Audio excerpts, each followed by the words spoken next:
écoutez, c'est en cours, donc c'est déjà passé à l'Assemblée, au Conseil économique.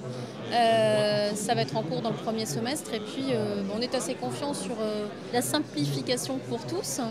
Et puis ça s'achemine effectivement après plutôt, on va dire, l'année dernière où il y avait beaucoup d'inquiétudes, beaucoup de questionnements de la part des auto-entrepreneurs, beaucoup d'incertitudes en fait sur l'avenir du régime. On est quand même assez, on va dire, plutôt confiant sur l'avenir aujourd'hui et on le voit aujourd'hui dans ce salon des entrepreneurs avec une plus belle énergie en tout cas de tous et beaucoup plus d'envie de passer aux pratico-pratiques de l'entrepreneuriat vraiment. Celui qui porte un projet, qui démarre, il a quand même une simplification de la partie administrative. Il peut s'inscrire en très très peu de temps, ça ne lui coûte rien.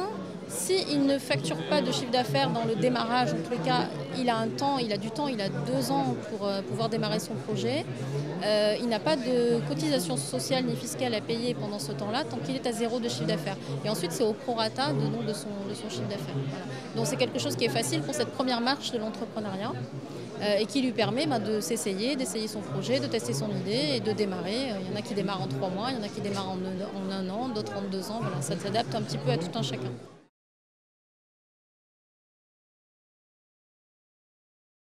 Au niveau de l'activité, quelqu'un qui a beaucoup d'investissements à faire, ça n'est pas le bon régime pour lui.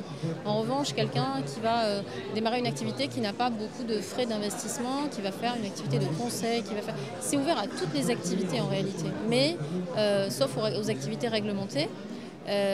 Ensuite, il est certain que c'est quelque chose qui est adapté à qu'ils soient jeunes ou moins jeunes. Moi, j'ai l'habitude de dire que ce sont tous des jeunes entrepreneurs, quel que soit leur âge.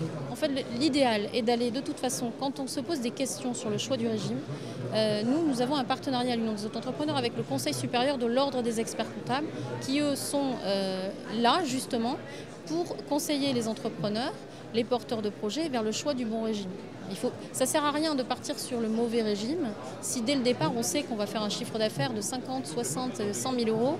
Ça ne sert à rien de démarrer en auto-entreprise. En revanche, il y a des démarrages qui nécessitent d'y aller progressivement, mais l'expert comptable est la bonne ressource. Il y a 2 ressources en fait surtout au départ, ou 3.